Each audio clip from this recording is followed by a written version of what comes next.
صلی اللہ تعالی علیہ وعلی آلہ واصحابہ وبارک وسلم تسلیما کثیرا کثیرا اما بعد فاعوذ باللہ من الشیطان الرجیم بسم اللہ الرحمن الرحیم ان اکرمکم عند اللہ اتقاکم صدق اللہ العظیم قال النبی صلی اللہ علیہ وسلم التقوی ہاہنا او کما قال علیہ السلام۔ انتہائی قابل قدر معزز حفاظ علماء کرام، محترم بزرگوں، عزیز دوستوں، نوجوان ساتھیوں، السلام علیکم ورحمۃ اللہ وبرکاتہ۔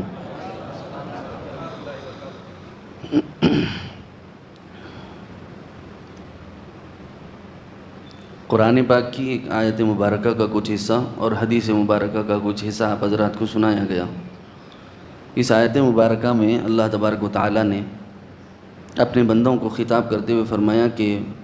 اللہ کے نزدیک سب سے زیادہ معزز اور مکرم وہ ہے جو سب سے زیادہ تقوی والا ہے، جس کا تقوی جتنا زیادہ ہے وہ اللہ کے ہاں اتنا ہی پسندیدہ، اتنا ہی اللہ کے ہاں معزز اور اتنا ہی قابل احترام، قابل عزت ہے۔ دنیا والے چاہے اس کی عزت کریں نہ کریں، کوئی اس کی ریسپیکٹ کرے نہ کرے، کوئی اس کے ساتھ آگے سر جھکائے نہ جھکائے، کوئی اس کے ہاتھ ماتھا پیشانی چومے نہ چومے، اس سے کوئی فرق نہیں پڑتا۔ یہ سب دنیا کے چونچلے ہیں، یہی ختم ہو جائیں گے۔ یہ حقیقی بات ہے، دل میں اس کو اتارنا ہے، مجھے بھی اور آپ کو بھی۔ نہ مجھے یہ سوچنے کی ضرورت ہے کہ صاحب 4 لوگ میرے ہاتھ چوم رہے ہیں تو میں زیادہ تقوی والا ہوں، ایسا نہیں ہے۔ ہاں، 4 لوگ میرے سامنے اٹھ کر کھڑے ہو جاتے ہیں، سلام ٹھوکتے ہیں، تو اس کا مطلب یہ نہیں ہے کہ میں تقوی والا ہوں، اور نہ ہی آپ یہ سمجھیں اپنے آپ کو۔ مجھے بھی یہی سوچنا چاہیے، آپ کو بھی یہی سوچنا چاہیے۔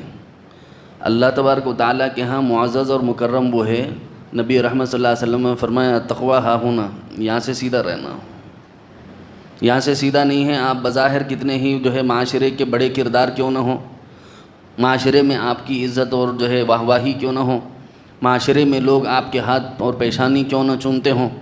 معاشرے میں لوگ آپ کی عزت اور آپ کی احترام میں کھڑے ہی کیوں نہ ہو جاتے ہوں، یہ اللہ اور اس کے رسول کو اتنے زیادہ متاثر نہیں کر سکتا۔ ہاں، البتہ کسی کا دل بھی متقی ہو اور اندرون میں اس کے تقوی اور اللہ کا خوف اور للہیت بھری ہوئی ہو، پھر ساتھ میں وہ سونے پہ سہاگا اللہ اس کو دنیا میں بھی عزت عطا فرما رہا ہو، تو یہ بات الگ ہے۔ لیکن ہاں، صرف اس کو سبب سمجھ لینا، دنیا میں عزت کو سبب سمجھ لینا، دنیا میں اپنے سامنے جھکنے کو، ہاتھوں کے چومنے کو، پیشانی کے چومنے کو تقوی کا معیار سمجھ لینا، اپنے آپ کو اللہ کا ولی اور متقی بندہ سمجھ لینا، یہ بے وقوفی ہے۔ اللہ تو دلوں کو دیکھنے والے۔ حدیث پاک کا مفہوم ہے، نبی رحمت صلی اللہ تعالیٰ علیہ وسلم نے فرمایا لا ينظر اللہ تعالیٰ الی صورکم ولا الی اموالکم بل ينظر اللہ تعالیٰ الی قلوبکم۔ اللہ تبارک و تعالیٰ نہ تمہارے مال کو دیکھتے ہیں نہ تمہارے چہرے کو دیکھتے ہیں، بلکہ اللہ وہ ہیں جو تمہارے دلوں کو دیکھتے ہیں۔ دل صاف ہے تو پھر آپ وہ شخص ہیں جس کو اللہ تبارک و تعالیٰ متقی کہتے ہیں۔ دل آباد نہیں تو 1000 آپ چونچلے کرتے رہیں، 1000 آپ کے سامنے لوگ ہاتھ جوڑتے رہیں، پیر جوڑتے رہیں، اس سے کوئی فرق پڑنے والا نہیں۔ اللہ اور اس کے رسول کے نزدیک تقوی کا معیار ہی الگ ہے۔ متقی آدمی کی عزت اور ان کا احترام، ان کا جلوہ، وہ الگ ہی معاملہ ہے۔ وہ آپ احادیث مبارکہ کا خزانہ اگر کھولیں گے تو اس کے اندر عجیب و غریب واقعات ملیں گے، عجیب و غریب واقعات۔ آپ کو ایک واقعہ ملے گا جس میں نبی رحمت صلی اللہ تعالیٰ علیہ وسلم پورے صحابہ کرام کی موجودگی میں فتح مکہ کے وقت میں،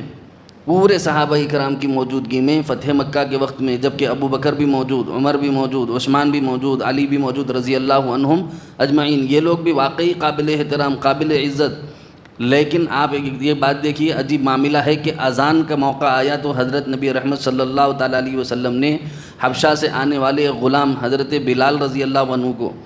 جو تقوی کے اعتبار سے ایک عجیب و غریب اعلیٰ معیار پر پہنچ گئے تھے، تکالیف اور مصائب جھیلنے کے باوجود اللہ اور اس کے رسول کی محبتوں میں سرشار تھے،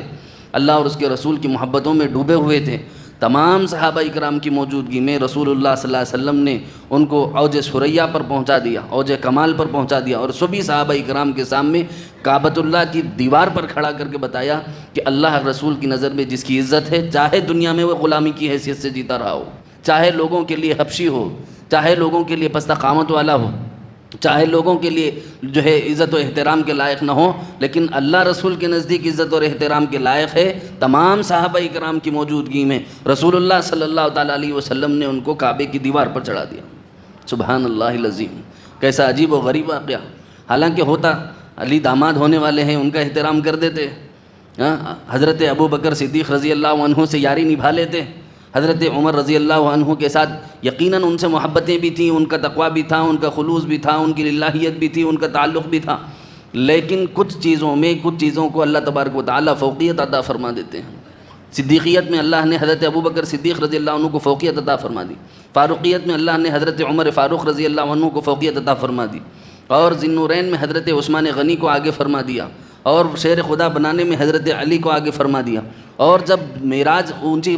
جو ہے عزت کی اوج ثریا پر جب پہنچانا چاہا تو ایک حبشی غلام کو تمام صحابہ کی موجودگی میں کعبۃ اللہ کی دیوار کے اوپر کھڑا کر کے کہا کہ بلال آذان کہو۔